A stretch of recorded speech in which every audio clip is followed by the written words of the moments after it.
Hey everyone, welcome back to Bill's Retro Gaming Show.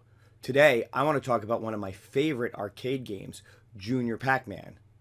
Of all the Pac-Man games, this one was always one of my favorite because of some of the ways it changed and updated the standard Pac-Man play mechanics.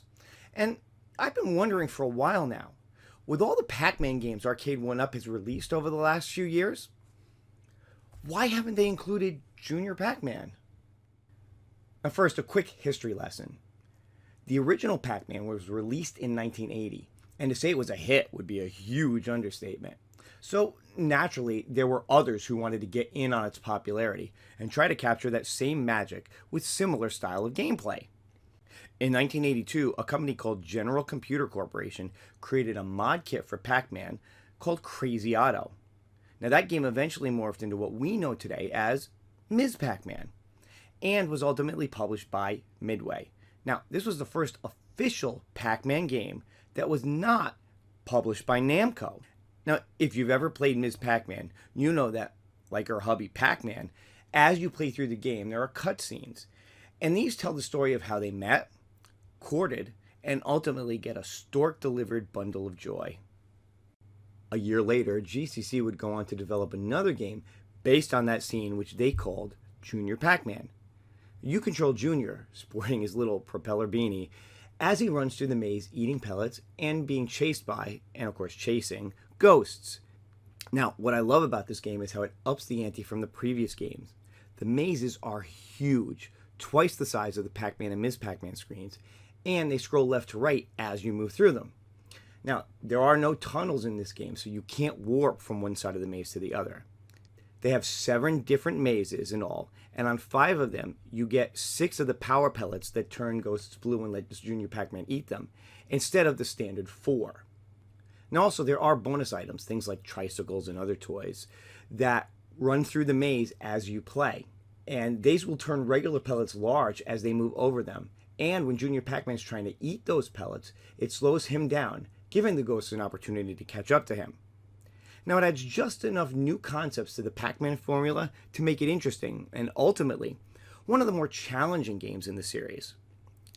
So if it's so good, why hasn't it seen release yet from a company like Arcade 1-Up? Well, you see, that's where things start to get complicated. And I'm going to try to simplify it as best I can based on my understanding of the issue. Now, I'm sure there's probably more to it than this. But like I said, I want to keep it simple for the purposes of this video. In the early to mid 2000s, Namco attempted to obtain the rights to all of the GCC created Pac-Man games so that they could control the license for all the games in the Pac-Man series. Now, a couple of years ago, another company called At Games, who many of you may know from their Legends products, also attempted to obtain the license after being sued by Namco for attempting to produce a Ms. Pac-Man mini console. Now, I'm not going to get into the whole who's right, who's wrong aspect of this. I have my own opinions on that, and you're free to draw your own conclusions. But let's just suffice it to say that because of all of this, the rights to the GCC-made Pac-Man games have become a convoluted mess. So, back to my original question. Why haven't we seen anyone do a Junior Pac-Man cab? Now, we've seen multiple Ms. Pac-Man cabs from Arcade 1-Up, but so far, none of them have included Junior Pac-Man, nor has it gotten its own theme cab. So, in preparing for this video, I decided to reach out to John D. from Arcade 1-Up and ask him about this and see if there's anything he could tell me. I'm going to say this. He was kind enough to respond to my question and actually got back to me rather quickly. I think I had messaged him, and within a half hour, I had a response. So I was thrilled that he took the time to get back to me, which was fantastic. Now, unfortunately, the only thing he really could tell me is that, yes, there are licensing issues surrounding Junior Pac-Man. And he really couldn't comment any further than that. Now, I gotta admit, I'm still a little fuzzy on why they can produce Ms. Pac-Man and not Junior Pac-Man, to be honest.